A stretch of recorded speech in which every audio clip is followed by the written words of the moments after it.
The ceasefire in the Syrian city of Aleppo, which has been in effect since early this morning, has been extended for an extra 24 hours. Meanwhile, there are some reports of forces preventing civilians from leaving the eastern part of the city. The humanitarian corridors opened up by the Syrian army with Russian support are coming under frequent shelling and sniper fire. Civilians who had hoped for a chance to leave to safety are now having to flee in panic. عبر الشو بقول له قدم جوا هذا الارهاب يعني الارهاب انه عم بقولوا لهم انه هذا قدموا طيب هلا امي انا مريضه شلون بده يقدم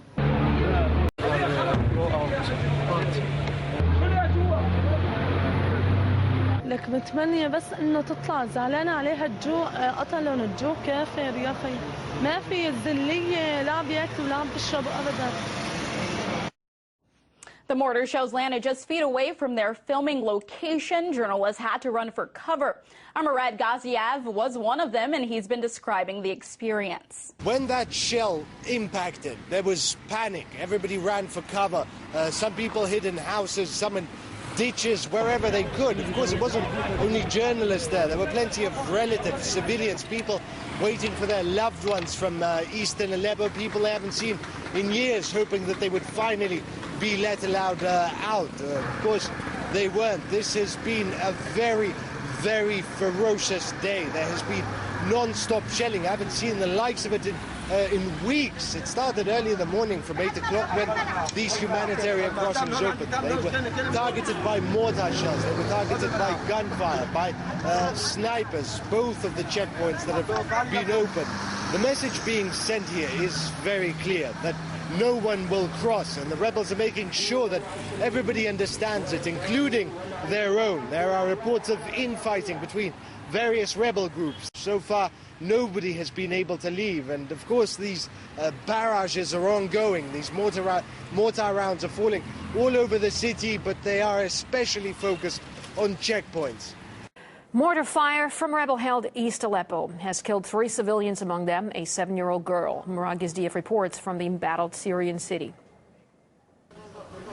Today's barrage began in the early hours of the morning, at dawn. It lasted through to midday, and that is perhaps the worst possible time, as hundreds of thousands of children and adults go to school and to work. The casualties at this time are always high, and the hospital was all but overwhelmed. All the wounded, all the injured were rushed here. We know 3 people died, including a 7-year-old girl, and 28 others were injured. There was a hectic atmosphere here, frantic really, but the doctors and the hospitals here, they were well practiced at being overwhelmed. I was at my stall talking to a customer, and I felt something hit my shoulder and neck. I saw all the people dive down or fall. There was a scream, I don't know where from. The next thing I know, I'm in hospital. Many rebel shells that fall on western Aleppo hit roofs and explode harmlessly, but nobody really bothers to count those. The ones they count are the ones that kill and maim. 1 shell today hit the Al-Hamdaniya neighborhood. 4 more exploded in Salahuddin, and it's them that caused all of this.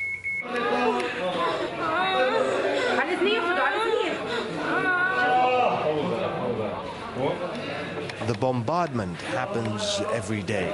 It's endless. You can't hide from it. There's no pattern to it. And all the people of western Aleppo can do is pick themselves up and hope the next one doesn't hit them. I was an Army officer. I was a psychological operations analyst, counterterrorism. I had a top secret clearance. I was in the Bush administration from 2003 to 2008. I worked at the State Department as a counterterrorism analyst. Benghazi was not an Egyptian filmmaker issue. It was bad guys. Bad guys that we were employing that were coming in from various sources to usurp and destabilize and kick out of power Muammar Gaddafi. And they were being funded through a lot of Swiss banks and European banks and other banks. But we were funding bad guys. It's just coming out now. So Hillary Clinton, when she gets up and gives all her lies, well, we know that, the horse is the same color. There's money that Swiss banks have been paying to bad guys in the Middle East, ISIS now, that we've known about since 2012, and we have not shut it down. Now, this is interesting, too, and you can't make this up. UBS and HSBC are all known for terrorist financing. They prosecuted Birkenfeld, the Swiss banker, who came to them and said, I've got all this terrorist financing information, money laundering information, Lanny Brewer and Eric Holder, working with Hillary Clinton. Because Brad showed me State Department cables, and I said, Brad, I was at the State Department when these cables were written. I was in the middle of it. So Lanny Brewer and Eric Holder and Hillary Clinton, in her power as Secretary of State, conspired to prosecute Birkenfeld, hide his information, and threw him in jail. We should never finance ISIL or ISIS or any terrorist organization. Well, we did, and Hillary did. Well, we did, and Hillary did. And Hillary did. I wouldn't say that that was the purpose of the program. The purpose of the program was to arm the moderates. Can you tell us what the total number of trained fighters remains? We're talking four or five. Al-Ramadi has galvanized the Iraqi government. So with the additional steps I ordered last month, we're speeding up training of ISIL forces, including volunteers from Sunni tribes in Anbar province. So, I mean, that is the land of unconfirmed. We came, we saw, he died.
So we helped build ISIS. Now there's a danger there. Weapons from Benghazi ended up in the hands of ISIS. So we helped build ISIS. So we helped build ISIS.